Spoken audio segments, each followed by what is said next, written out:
Genesis 38. At that time, Judah left his brothers and went down to stay with a man of Adullam named Hira. There Judah met the daughter of a Canaanite man named Shua.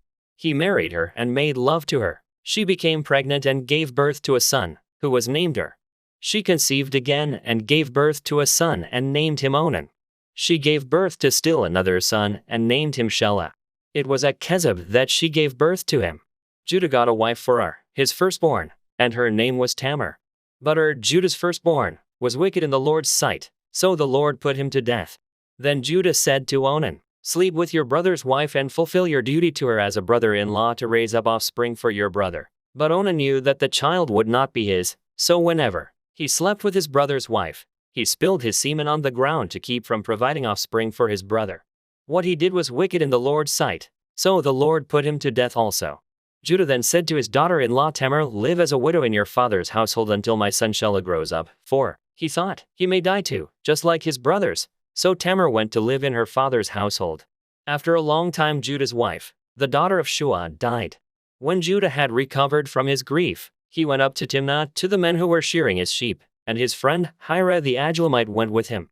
When Tamar was told, "Your father-in-law is on his way to Timnah to shear his sheep," she took off her widow's clothes, covered herself with a veil to disguise herself, and then sat down at the entrance to Enaim, which is on the road to Timnah.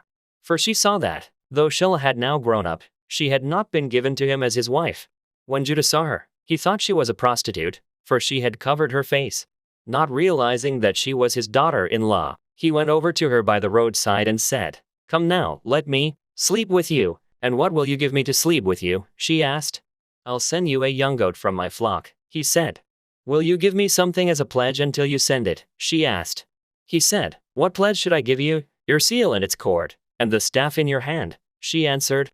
So he gave them to her and slept with her, and she became pregnant by him. After she left, she took off her veil and put on her widow's clothes again. Meanwhile Judah sent the young goat by his friend the Adullamite in order to get his pledge back from the woman. But he did not find her. He asked the men who lived there, "Where is the shrine prostitute who was beside the road at Enaim?" "There hasn't been any shrine prostitute here," they said. So he went back to Judah and said, "I didn't find her." Besides, the men who lived there said, "There hasn't been any shrine prostitute here." Then Judah said, "Let her keep what she has, or we will become a laughingstock. After all, I did send her this young goat, but you didn't find her." About 3 months later Judah was told, "Your daughter-in-law Tamar is guilty of prostitution, and as a result, she is now pregnant." Judah said, "Bring her out and have her burned to death." As she was being brought out, she sent a message to her father-in-law. "I am pregnant by the man who owns these," she said. And she added, "See if you recognize whose seal and cord and staff these are." Judah recognized them and said, "She is more righteous than I, since I wouldn't give her to my son Shelah." And he did not sleep with her again. When the time came for her to give birth, there were twin boys in her womb. As she was giving birth, one of them put out his hand. So the midwife took a scarlet thread and tied it on his wrist and said, "This one came out first." But when he drew back his hand, his brother came out. And she said, "So this is how you have broken out." And he was named Perez.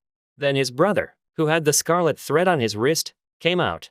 And he was named Zerah.